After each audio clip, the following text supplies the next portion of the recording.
Après à peine un an de vie commune, il était souhaitable de faire le point, de regarder tout ce qui va bien, et c'est l'essentiel. Et aussi là où il fallait un peu améliorer les choses. Nous en sommes parlé comme on le fait chez les radicaux, franchement, dans les yeux. Et nous avons trouvé les solutions. Alors, notre mouvement est actuellement en train de se structurer. Donc, les ateliers d'aujourd'hui ont été très constructifs. Moi j'étais sur l'atelier des territoires qui a été très bien, d'ailleurs très bien animé, avec des intervenants de qualité. Au-delà de tout cela, les élus se sont fortement mobilisés dans des séances de formation. Hier soir, près de 50 élus autour d'une table pour se former, qui préparent les échéances qui arrivent, évidemment, les échéances électorales, mais également le lancement de débats de fond. Donc ça, ce sont de bonnes nouvelles sur ce projet commun et ils veulent avancer. On a permis aux militants de suivre les mêmes formations que les élus, donc c'est intéressant aussi que certains militants puissent y aller pour ensuite aller voir leurs élus locaux pour pouvoir les aider sur le terrain.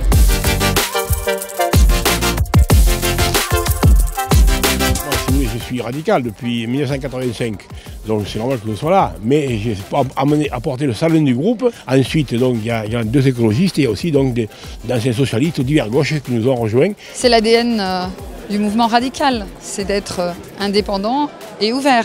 Donc effectivement, nous sommes ravis d'avoir pu accueillir des personnalités extérieures, mais aussi l'UDE, représenté par son porte-parole, M. Lambert, qui a pu nous dire même qu'il réfléchissait très fortement à rejoindre le mouvement radical. Mais un an, c'est court aussi, donc je pense qu'il était nécessaire que l'on se dise certaines choses pour cet anniversaire et que nous puissions continuer à travailler ensemble sur nos fondations.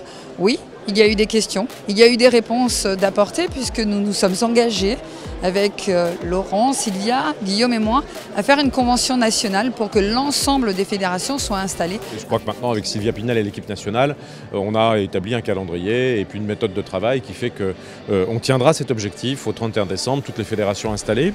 On a eu un débat aussi sur l'Europe. Moi, j'ai trouvé très intéressant de voir les radicaux avoir plein d'idées pour de nouvelles politiques européennes. Je crois que ça répond aux attentes des gens. Donc je trouve qu'arriver sur la culture et l'éducation, arriver sur la transition écologique et puis surtout le leadership industriel, parce que plutôt que d'être un marché ouvert à la concurrence, l'Europe devait bâtir des champions industriels dans les nouvelles technologies et dans l'innovation.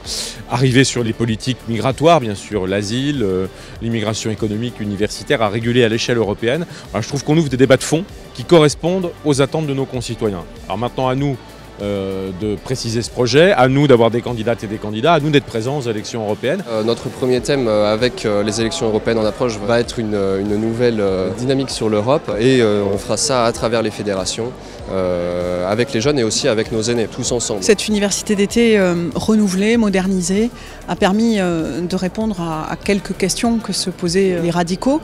D'abord, la nécessité de travailler sur le terrain en structurant les fédérations.